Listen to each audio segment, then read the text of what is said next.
Well, it's communicating in such a way that people feel safe, respected, and understood. And with doing so, you open up a pathway of communication that is much more efficient, right? And when it is more efficient, it's much easier to find the win-win situations.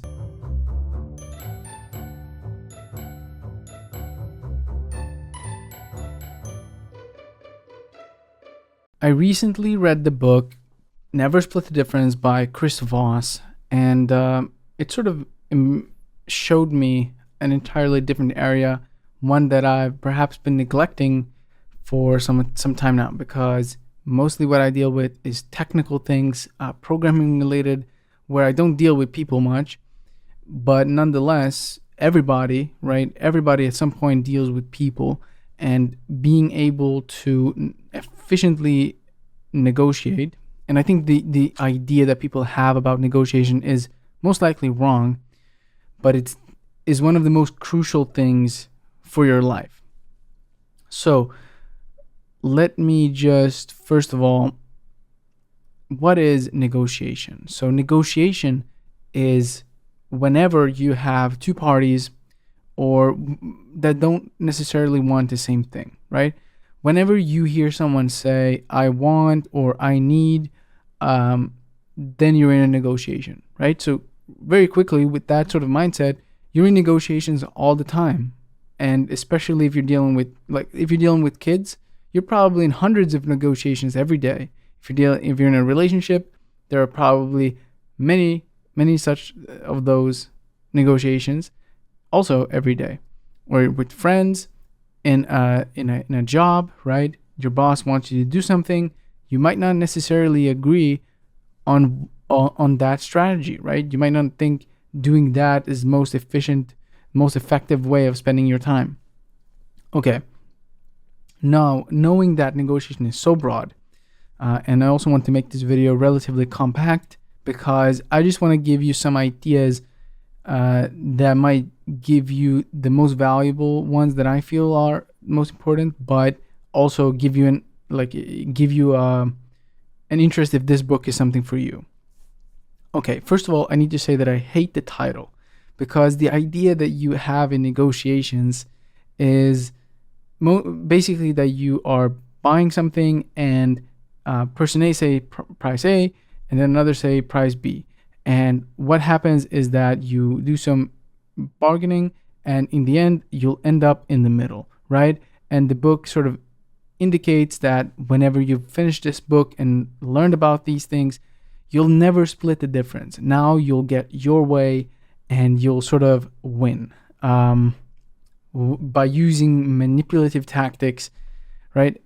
And it couldn't be further from the truth from my point of view. And the reason I see it that way is that it's not really about bargaining. Bargaining is a very specific kind of negotiation. As I said, you're in negotiations all the time. But that's the one that it reinforces, which is a naive idea. And also, it's not about manipulating in the way that you get what you want and the other person doesn't. It comes from the point of view that every person has emotions, has a desire to feel respected, feel safe, feel understood, and realizing that you can then build on that and find methods of satisfying that need, right? Every human being has that desire. All right, so and it also, you can point to other books as well, and books like Thinking Fast, and I think it's called Thinking Fast and Slow, which kind of prove this notion. But I think we all know this to be the case, that human beings are not inherently rational. All right, so what do you go from there? What are the sort of the main methods first of all, I just want to say what the book is actually about when it's not about manipulating people. Well, it's communicating in such a way that people feel safe, respected, and understood. And with doing so, you open up a pathway of communication that is much more efficient, right? And when it is more efficient, it's much easier to find the win-win situations, in that you can find more effective solutions, when you get to that point. So most of it is getting to that point where the other person actually does feel understood. So what he calls this is tactical empathy. Tactical empathy is understanding, like truly understanding the other person's point of view in the way that you know, and I think there's something to be said for understanding someone. If you have a person's genetics and you have their life experiences, this is my belief perhaps, but you will 100% do the exact same thing as that person is doing right now. So there's something creating and causing what that person is doing, and you can understand it from their point of view. Now, you might not necessarily agree with what they're doing, but you can 100% understand them based on their life experiences. If you had experienced the exact same thing, you'd be doing the exact same thing as they are. So in some way, what they're doing makes sense based on their experiences. Okay. Where was I going? So yeah, it's about finding that is what it's about. That's what the book is about, in my point of view. It's not about manipulating. It's about finding better and getting better results. And you do it by starting with understanding, right? This has been talked about in other books as well. 7 Habits, seek first to understand, then to be understood. And now, I've been rambling for 6 minutes. Okay, so what are the main methods? The first is mirroring. Mirroring is incredibly simple, and it also sounds stupid, and it's awkward, but it works, right? So we all know that understanding someone is a very vital thing, but how do you actually ensure that the other person feels understood, right? This goes to active listening.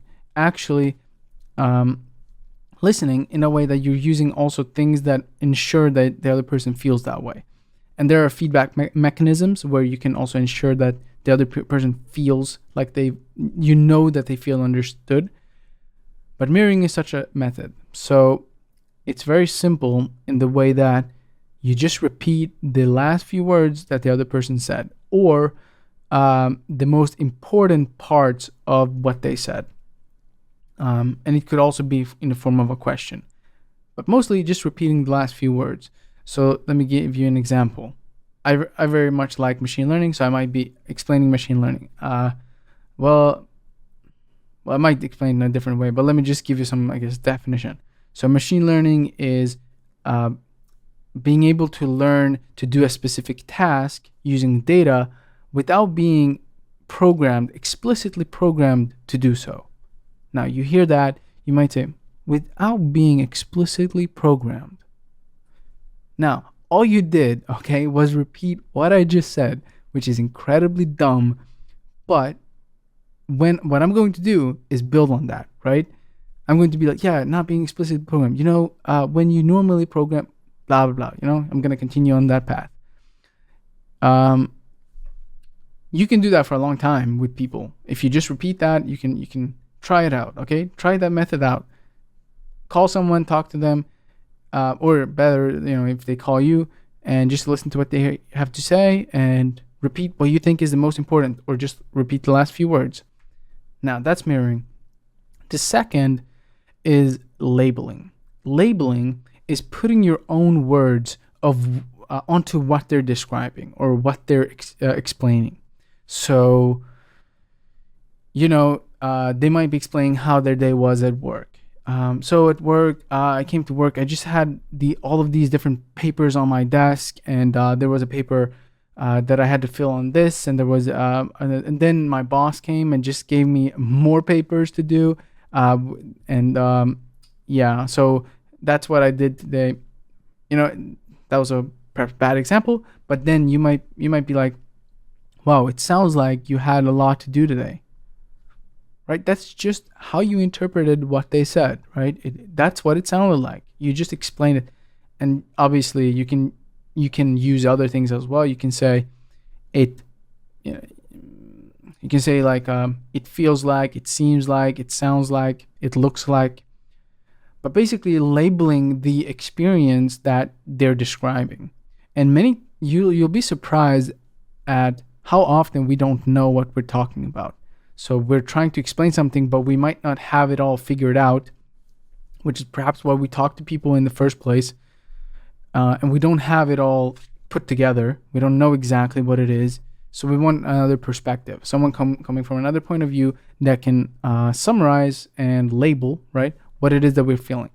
And how do you know that you've done this correctly? You hear that's right. You don't hear you're right. You're right is horrible. You never want to hear you're right. But if you hear that's right, then you know you're on a sort of a good path, or you've done something correctly. Because what you want to do is label in such a way that what they're describing, you're sort of summarizing and pointing precisely to that thing. So if you hear if what I just said, for example, the example I said, it sounds like you had a lot to do today. Yeah, exactly. There was a lot. If they say something like, yeah, exactly, or this was a very bad case of labeling, perhaps, but you understand where I'm coming from, in that you're trying to label the experience, what they're explaining. And if you hear that's right or exactly, you know you did something right. That's your feedback mechanism of knowing that. All right. Now, when you've done that, right, this is all about their experience and what they're explaining. Now, how do you actually get your point of view across? And I'm realizing this video is becoming kind of long, and all I really want to do is summarize the most important topics or most important ideas. And there are so many more things, and I recommend, then that you read the book. And perhaps if this is something you're interested in by listening to this. But so the last is, let's say you're not getting your way, right? What they want is not necessarily what you agree with and feel is the best solution or is the best way to go forward. Maybe your boss is telling you to do something, in that, he's coming to your desk and he's saying, I need these 2 pages done by today. And you can employ mirroring. You say, sorry, these 2 pages. I think this is an exact example from the book. You can say basically, sorry, these 2 pages. Yeah, exactly. I need those 2 pages filled because there's a client that needs them by the end of today. Then you can maybe use labeling. It sounds like this client is really important, from that we need to have it done today. And you can say, yeah, this client is really important. He might say, yeah, exactly. This client is really important. That's why we need it done as quickly as possible. And then so if you've done mirroring, you've done labeling, right? What you want to do is ask a calibrated question. Calibrated questions is basically, there are many types of calibrated questions, but what you want is to basically get the other person to understand your point of view by asking a question. So in this particular example, you might be saying something like, I'm currently working on these 3 clients who also need it done today, and I'm not sure how I'm supposed to be able to complete this one as well. I'm not sure I can find the time. Right? Or just end with basically, how am I supposed to do that? Right? Explain your situation, and then ask the question, how am I supposed to have the time to also do this one? Right? And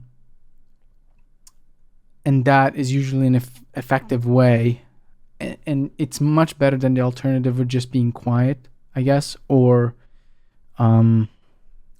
basically not knowing what to say, right? Then you have methods of dealing with it.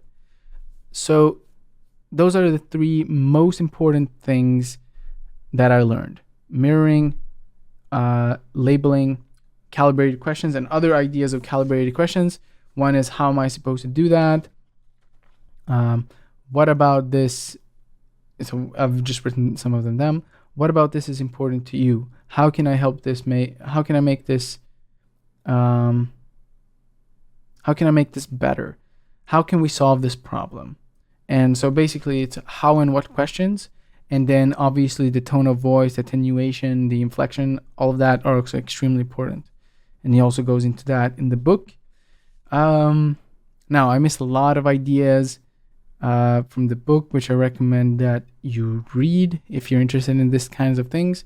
But he goes into some of them being the loss aversion that we human beings have, using anchors when it comes to bargaining. And if you're bargaining for salary or you're bargaining for a particular product. He also goes into the very key idea that I should go into, but I don't want to make the video too long, which is starting with a no. I'll just share that one actually. So if you're calling someone, you might be asking, hey, is this a good time to talk? And that's a bad way of asking the question, which is actually how I used to ask that question. Now, since I want to start with a no, I want them to say no so that they have more control, or they feel like they have more control. I instead ask, hey, is this a bad time to talk? And when I ask, is that a bad time to talk? Then it gives them the opportunity to say no. It makes it easier to say no. And in that way, they feel like they are in control. And basically, I guess let's end with this. It might feel like you're manipulating the situation because you're getting a result that you want with a much higher frequency. But are you really? Because the other person feels better. The other person doesn't feel like you took over their time and they were forced to say yes. The other person said no and it feels better. Is that really manipulating? If you find ways of getting to a better result for both people, is that really manipulating? I don't think so. All right, there are so many more things, but I'll end the video here, and hopefully you got some ideas, and hopefully you think the book sounds interesting. And yeah, I hope to see you in the next video.